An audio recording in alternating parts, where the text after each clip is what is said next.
যখন পৃথিবীর অন্যান্য দেশগুলো টিকে থাকার লড়াইয়ে ব্যস্ত, ঠিক তখনই মানচিত্রে যোগ হলো একটি নতুন রাষ্ট্র। দানিউব নদীর তীরে ক্রোয়েশিয়া আর সার্বিয়ার মাঝখানে পড়ে থাকা ১২৫ একর বনভূমি ঘেরা বিরোধপূর্ণ এলাকা গোরঞ্জা সিরমিজা। বহু বছর ধরে ওই জায়গাটিকে নিয়ে কোনো দেশেরই ছিল না কোনো মাথা ব্যথা, আর সেই বিরোধপূর্ণ জমিটিকেই এক তরুণ ঘোষণা দিলেন নতুন রাষ্ট্র হিসেবে।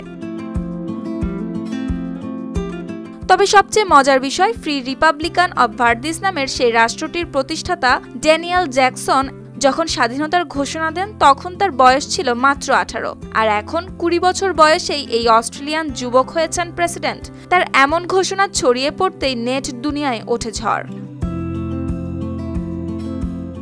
মার্কিন সংবাদ মাধ্যমের প্রতিবেদনে জানা যায়, রাষ্ট্রটির আয়তনে মাত্র ৮ বর্গ কিলোমিটার। সরকারি ভাষা ইংরেজি, ক্রোয়েশিয়ান আর সার্বিয়ান। মুদ্রা হিসেবে ব্যবহৃত হয় ইউরো।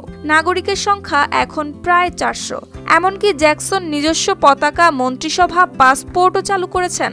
যদিও তিনি সতর্ক করেছিলেন পাসপোর্ট দিয়ে আন্তর্জাতিক ভ্রমণ করা যাবে না, কিন্তু অবাক করা বিষয় হলো কিছু নাগরিক দাবি করছেন তারা নাকি সেই পাসপোর্ট ব্যবহার করেই অন্য দেশে ঢুকতে পেরেছিলেন। তবে যে কেউ ভার্দিসের নাগরিক হতে পারেন না। বেছে নেওয়া হয় দক্ষ পেশাজীবী, যেমন ডাক্তার, প্রকৌশলী কিংবা আইন শৃঙ্খলা বাহিনীর অভিজ্ঞদের।